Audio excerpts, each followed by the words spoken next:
Hello again, students. So the purpose of this video is going to be the proof of the extreme value theorem over closed bounded intervals.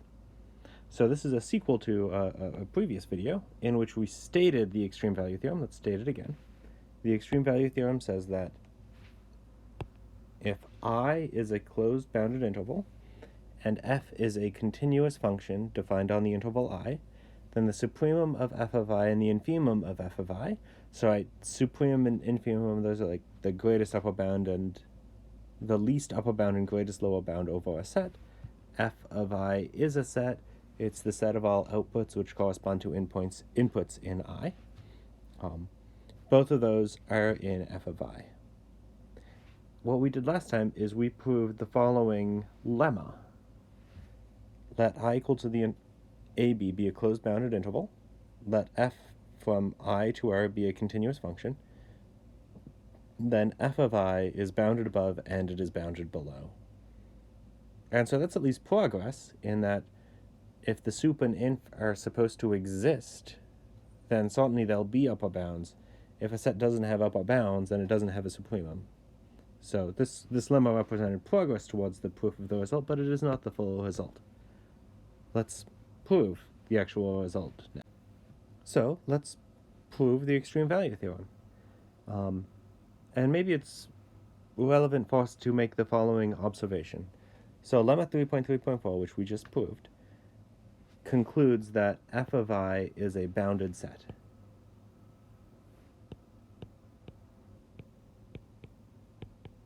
What sorts of sets have suprema or infima? Well, non-empty bounded sets do. Well, we have bounded, non-empty will be super easy, right? A is in the interval I, right? I is A comma B. That certainly includes A. So it must be that f of A is in f of I. Oh, so there's a thing in f of I, so f of I is non-empty. So f of I is non-empty and bounded. The completeness of the real line now concludes that at the very least the supremum of f of I and the infimum of f of I exist. But the EVT says more than that. I need the supremum and infimum to be in f of I. And most sets, many sets, I don't know, most is the wrong one. Many sets do not contain their supremum and infimum. So this is a result that has content. We need to actually prove something. So let's prove it.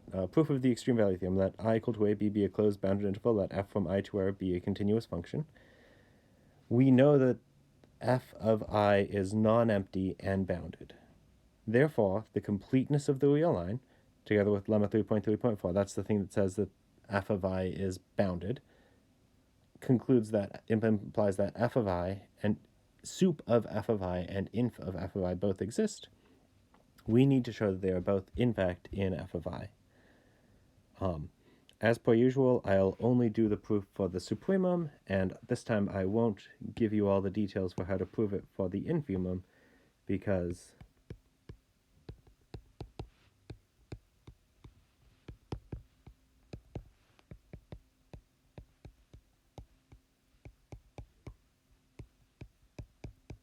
I will have you show that the infimum is in I, and that is the only homework associated with this particular note pack.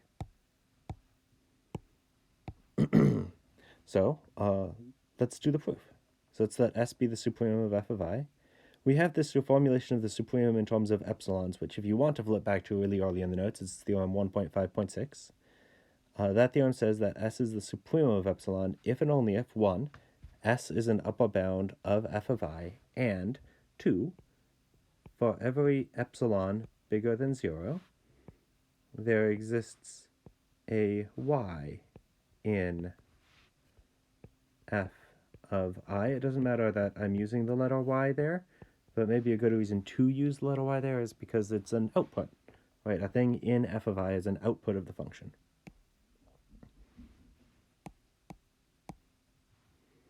There exists a y in f of I such that s minus epsilon is less than y. So the way you should think of that is for every epsilon bigger than 0, this is certainly not an upper bound on the set f of I. What does it mean to not be an upper bound? There's a thing in the set which exceeds it. So that's the statement of that UI formulation. So I'm going to get a sequence worth of things in play. All right, I have the sequential reformulation of continuity. I want to use that. So I'll generate a sequence worth of epsilons. This isn't the only proof by far. So let's consider any n in the natural numbers. Set epsilon n be, well, something. I'm going to get a sequence worth of things. I want a sequence worth of positive things because I need epsilon to be positive to use that line. I would like epsilon to go to 0 so I get the most information possible. Well, my favorite sequence of positive numbers that converges to 0 is 1 over n. Your result may vary. By the line above, because that thing is positive, there is something in f of I. I'll call it y sub n because it depends on the choice of epsilon sub n, which depends on the choice of n. So this element will depend on the choice of n, such that s minus epsilon sub n is less than y sub n. And remember, y sub n is an element of the set f of I. S is the supremum of that set, so this is always going to be less than or equal to S. And, well, you look at this for a second, and you can apply the squeeze theorem. So let's do the setup to apply the squeeze theorem. S minus epsilon sub n converges to S. It is certainly true that S, the constant sequence, converges to S. So by the squeeze theorem, for sequences,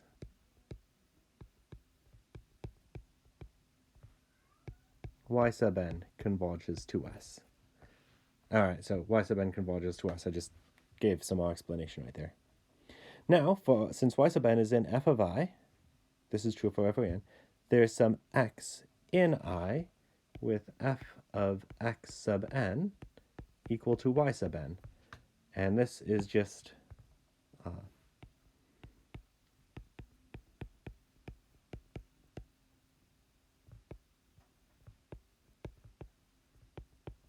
right, what does it mean to be an f of I? A thing is in f of I if and only if it is an output which corresponds to some input in I. Since x sub n is in in, which is the interval from a to b, it follows that a is less than or equal to xn is less than or equal to b, and this is going to seem super familiar. This is going to feel almost exactly the same as the proof that we did to conclude that the set f of I is bounded. So we get a bounded sequence, x sub n. By the Bolzano-Weierstrass theorem, we conclude that x sub n has a convergent subsequence. Okay, that's what the Bolzano-Weierstrass theorem says. If you have any bounded sequence, it has a convergent subsequence. Let's let x sub n sub k be that convergent subsequence. It is a convergent subsequence of x sub n. Let us let x be the limit of x sub n sub k. So let's summarize what we have. We know that for all k in the natural numbers, a is less than or equal to x sub n sub k is less than or equal to b. So we can pass to the limit and get a is less than or equal to the limit of x sub n sub k, which is x, is less than or equal to b. That means that x is in the interval from a to b, which is I, so f is continuous at x. Well, this is a sequence of elements in the domain of a function f which converges to x. We also know f is continuous at x. Thus, the sequential reformulation of continuity will allow us to conclude that the limit of f of x sub n sub k is the same thing as f of the limit of x sub n sub k is f of x. In particular, limit of f of x sub n sub k is f of x. Thus, limit of y sub n sub k, well, remember, by the very definition of the sequence x sub n, f of x sub n sub k is equal to y sub n sub k. So that means that y sub n sub k converges to x. Earlier, though, we saw that the limit of y sub n is exactly this supremum s. That is right here. Y sub n converges to s. So y sub n converges to s. That means, well, y sub n sub k is a subsequence. Limit of y sub n sub k is equal to s. And here's a mistake right here. Should that be x? No, it shouldn't be, right? It should be f of x. So let's correct that.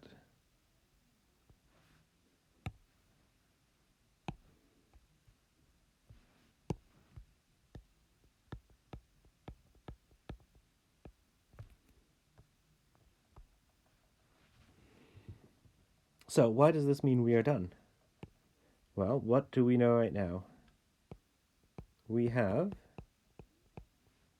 all right, so let's just write everything down. Supremum of f of I, that was declared to be s. That's just what we set s to be. We just saw that s is the limit of y sub n sub k, but we also saw that the limit of y sub n sub k was f of x. Thus, the supremum of f of I is equal to f of x for some x in I, and so the supremum of f of I is in f of I. Right, that's exactly what it means to be an f of I. F of I is a set of all things, set of all outputs, which correspond to an input in I. Neat. So the homework that I'm going to have you do is, as I already advertised, prove the same result, but for infimum. Let I equal to AB be a closed bounded interval and f from I to R be a continuous function. I want you to show the infimum of f of I is in the set f of I. Your proof may well look very much like the proof that we just did. Some inequalities will be different. Very good. I'll talk to you soon.